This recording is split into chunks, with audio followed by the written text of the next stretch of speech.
My name is Mark. This is Zen Talk, and I'm going to be talking about the religious mind. So, what is the religious mind? Basically, I can tell you right now that the religious mind is unknown to modern man. It's become foreign to us. So, let's just talk about some qualities of the religious mind. The religious mind is a dedication to a religious pursuits to the exclusion of all others. The religious mind seeks a purity of mind and soul. The religious mind sees everything as delusion and false that is outside of their belief. And the religious mind is fervent and fiercely loyal to those who are the brothers and sisters on the same path as they are. So, like I said, this kind of person is virtually unknown to us today. You may find somebody that has the religious mind, maybe in some remote mountainous areas in the world or areas where popular culture has not really manifested itself, or I'm talking about places like remote areas of China, in the high mountains of Tibet, those kind of areas.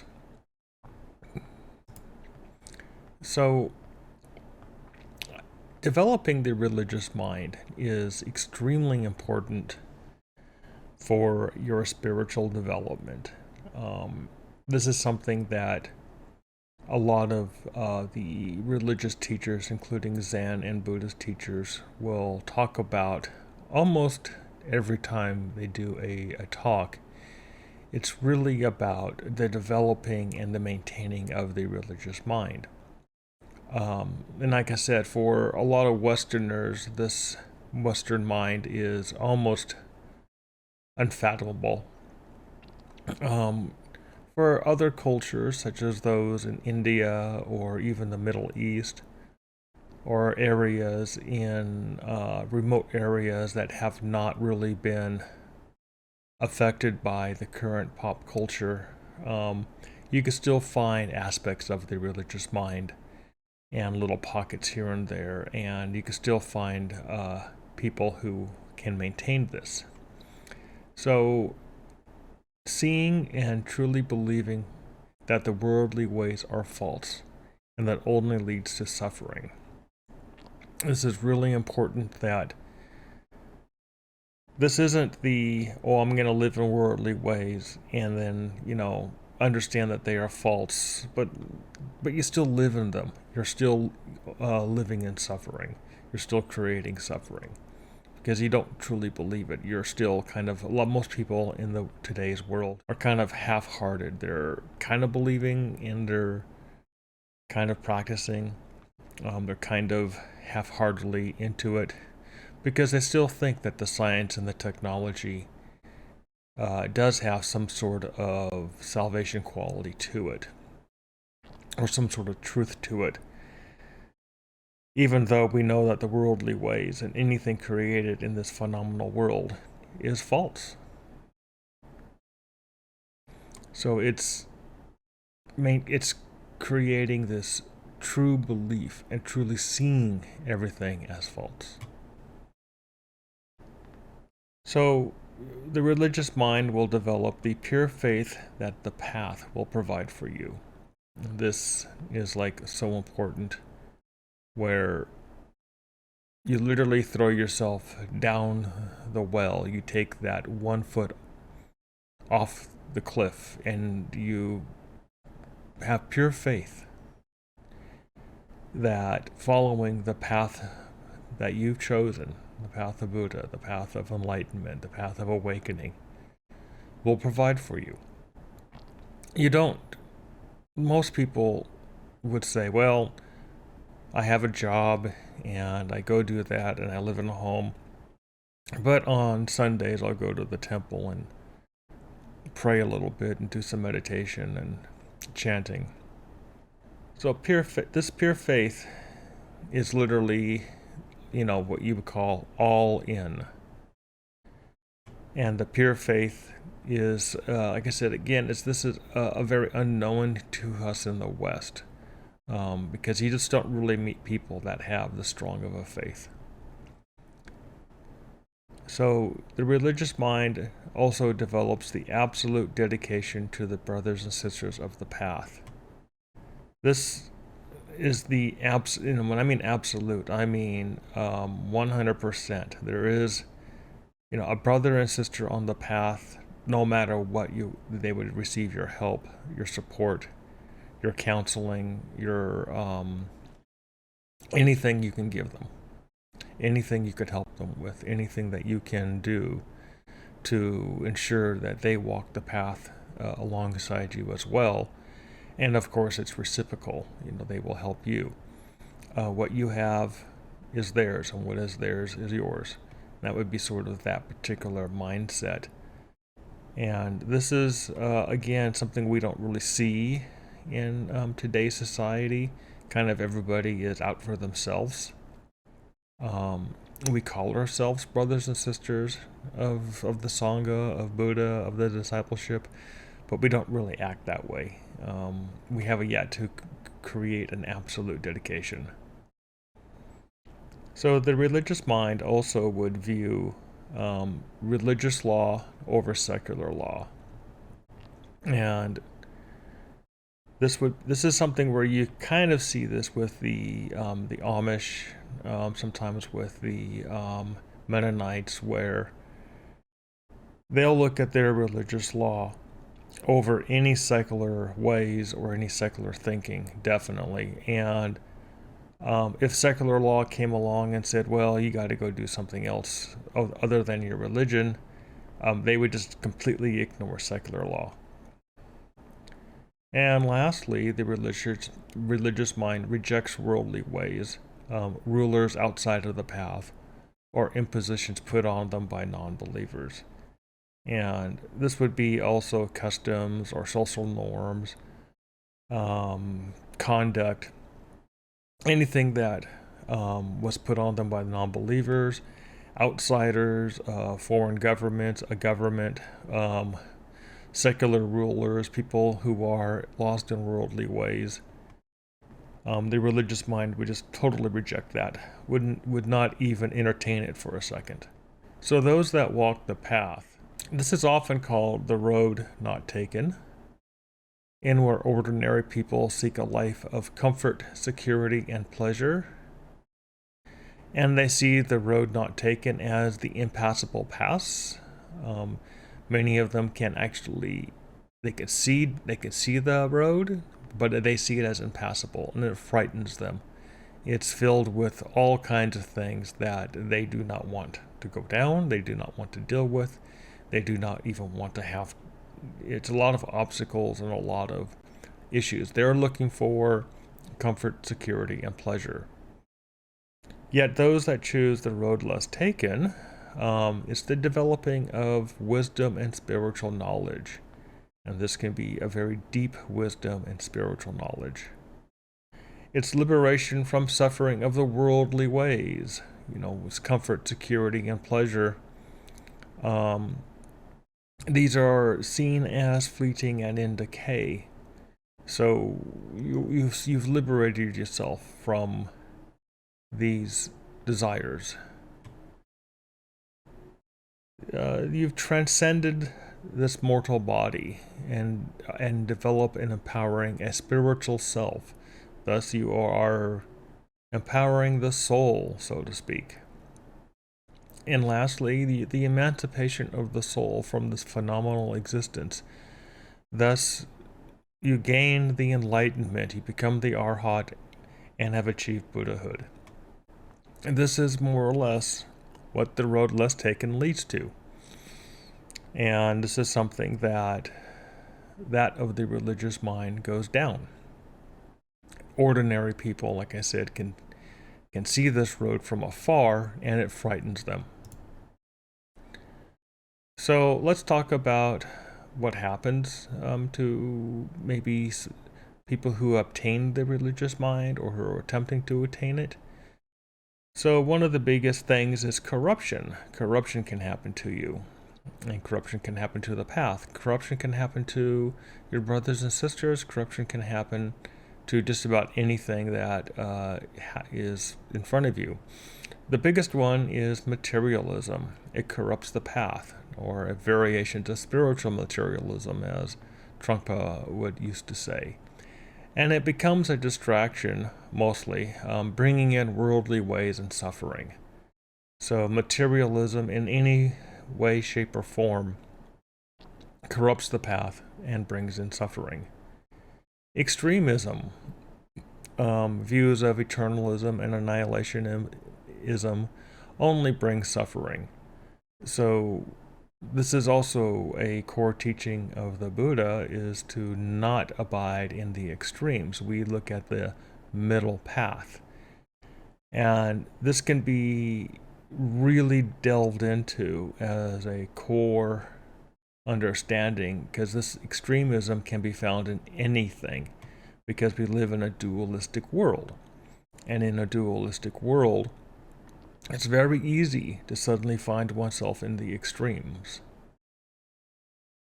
Worldly ways, which would be more of the impositions of kings and governments and non-believers that only bring suffering.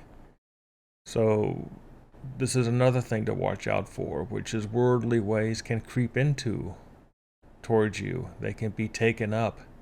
They can be snuck in the door, so to speak. It's the camel nose in the tent. The next thing you know, the whole camel's in the tent. There's a lot of the way that worldly ways can suddenly crop up, and there it is. And also, governments and non-believers can impose on you some sort of worldly ways, and you have to reject that. And lastly, wrong views. These would be philosophies and ideas that only bring suffering. And you'll see a lot of people who will bring in some sort of non-Buddhist philosophy and say, well, hey, let's talk about this. And that has to be soundly rejected out of hand, without much discussion, because it only brings up suffering. So as you notice in these elements of corruption here, everything I've talked about brings up suffering. Suffering, suffering, suffering. So anything that more or less brings in suffering and more or less maintains it is corruption and needs to be cleaned up and thrown out. So let's talk about like the ordinary person, the people that live for the life of what would we call that there? Comfort, security, and pleasure. For most people at some point in their life, they have a taste, a glimpse of the spiritual life. And this can be just even 1/10 of a second. They've had this glimpse. And they see it. They look up and they see the road not taken. They see the path less traveled. And that's the glimpse. But it's the false self, that which you call yourself, that is reflected in mind in this phenomenal existence, that becomes fearful of this road, because for that road only leads to the end of the self and a way out. So this really becomes a fear generator. The self fears enlightenment. The self fears Buddhahood. The self fears the end of the self. You know, it in other words, it sees itself. This yourself is reflected in phenomenal existence. This is the suffering. You see yourself reflected in suffering. And that's what you become accustomed to. And this idea that you're going to end this and that you're going to step out is terrifying. So a lot of people, like I said, they rush right back to comfort, security, and pleasure, because the alternative is the end of the self and the exit out, thus terrifying. Let's go talk about how to develop the religious mind. This is, again, when you go to a Zen center, We call it Buddhist training, and some people call it practice. Um, it's more of a corrupted way of calling Buddhist training, but what you're really doing when you go to a Dharma center, when you go to a monastery, when you go to anything that is where other practitioners meet up and do something, is you're developing religious mind.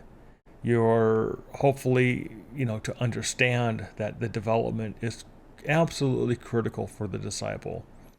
And I don't know how else to say this, but once you develop the religious mind and are able to keep it, this is where things really start to work. This is where the where a lot of people are attempting to get to, is the developing and the keeping of religious mind.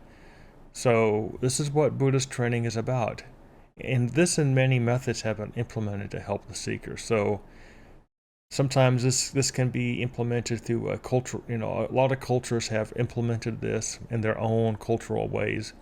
But if you can distill down what it is of the religious mind and what it is that we're doing, you can bring this process into any culture, any time, any place. So retreats, which is basically a isolation from the worldly ways for a short time, where you meditate, reflect, and you bring out the religious mind. And this retreat is more where you are letting the religious mind come forward, and you're letting the secular mind, the worldly ways, recede for a short time. Many people find retreats extremely helpful.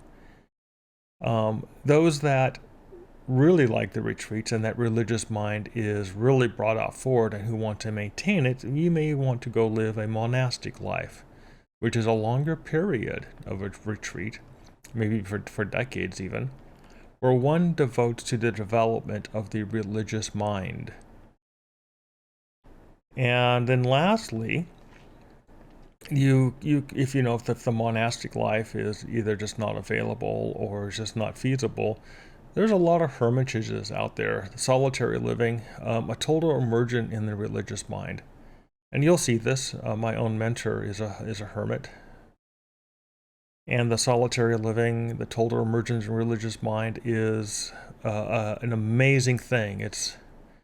You live, eat, and breathe this. This is on 24/7. So this is all to help the development of the religious mind. This is actually not the practice itself or the religion itself, so be aware of those who teach these methods as the religion. As somebody who says that, our religion is retreats, monastic life, and hermitages. This is not the religion. This is not the practice, because these are means to develop the religious mind. Is what you're attempting to do. You're not, these things here are tools and methods and means, and by no means the religion. Whatever you have done up to now means nothing if you have not developed and maintained the religious mind. Without the religious mind, then the path only becomes a fantasy, a mental, materialistic object of your mind that you hold and worship, but you are forever barred from. So make a commitment now to develop the religious mind, for there really is no other way. So just to talk about the religious mind, this is something that when you really close down the worldly ways, and you just simply choose to not abide in them. You choose to not watch TV. You choose to not engage in what you would call idle talk of worldly ways.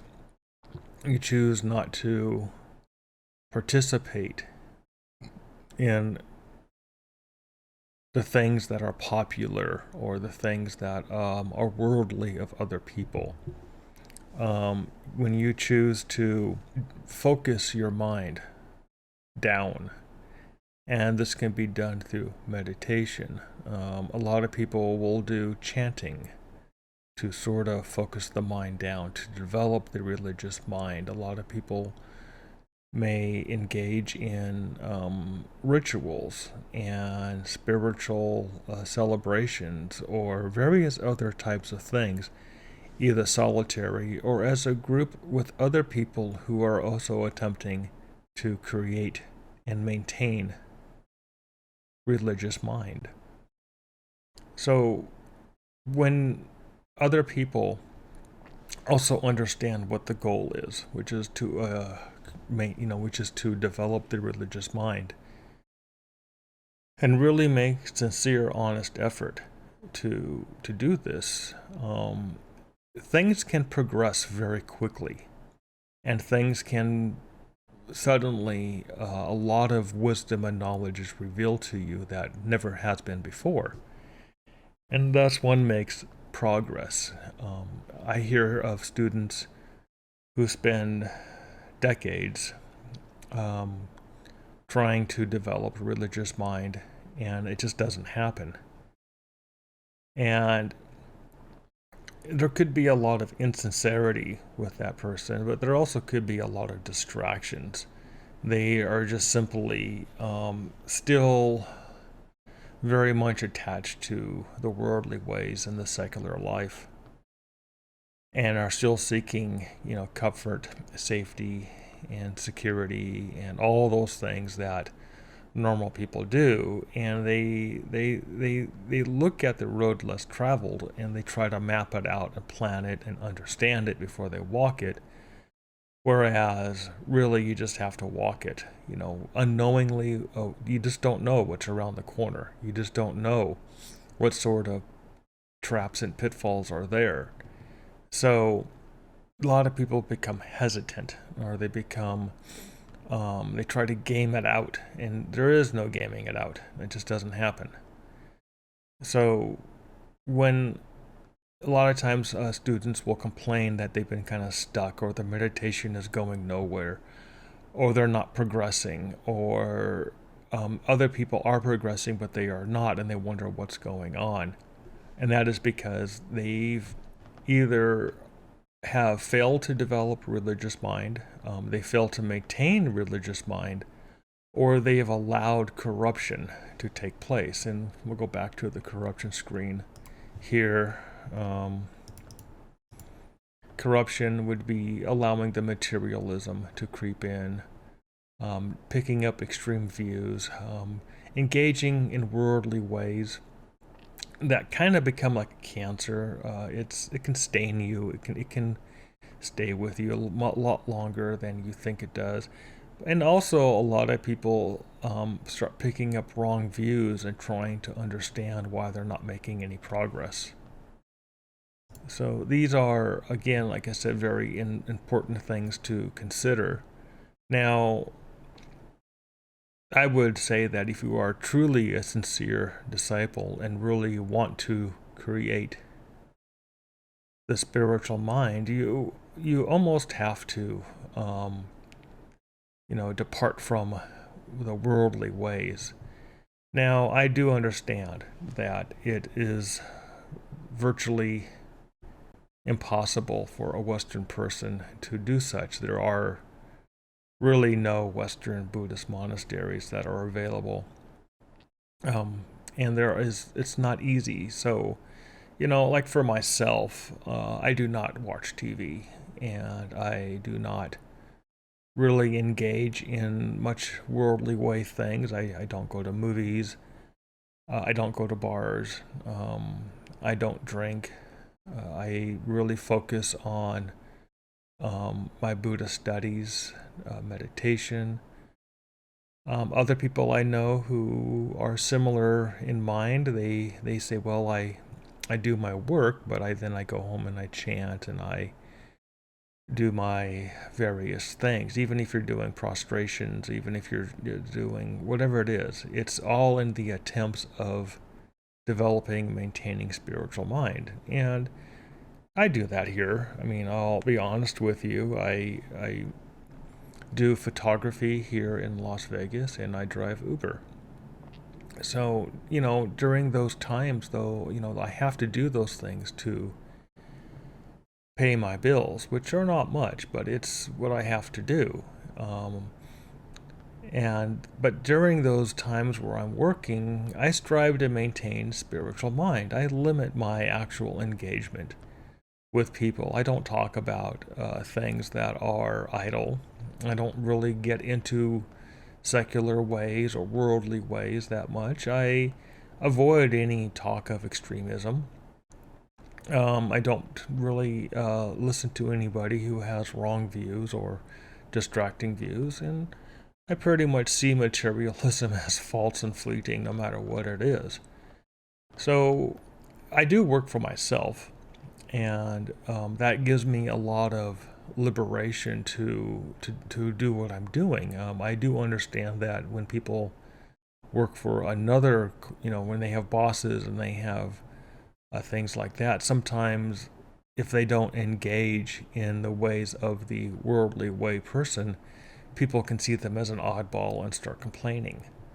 So this might be something that if you're truly wanting to develop spiritual mind, you're truly wanting to maintain the religious mind, that you may have to decide that, maybe you need a job change, or maybe you need to work for yourself, or maybe you need to change your life, maybe even move. And if you have the abilities, if you have the resources, maybe you want to build a retreat center or a monastic center for your brothers and sisters, because that's, after all, what we're about. I mean, it's one thing for you to achieve the enlightenment and become the arhat, but it definitely is far better for you to help everybody else to become the arhat, the Buddha, the spiritually awakened. For that is what we are doing on the bodhisattva path, is we are not only achieving the enlightenment, becoming Buddha ourselves, but we are helping all others become Buddha. And this is something that we can do as a group. We can do this as a group of spiritual seekers.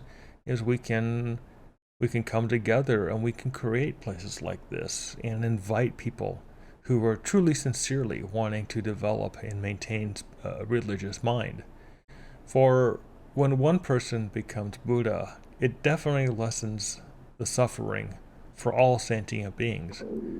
When we can bring more and more people into Buddhahood, it's like lowering a pool of suffering, and allowing all the other people to have a respite, to that chance to hear the Dharma and to become Buddhists themselves. And that truly is the Bodhisattva vision.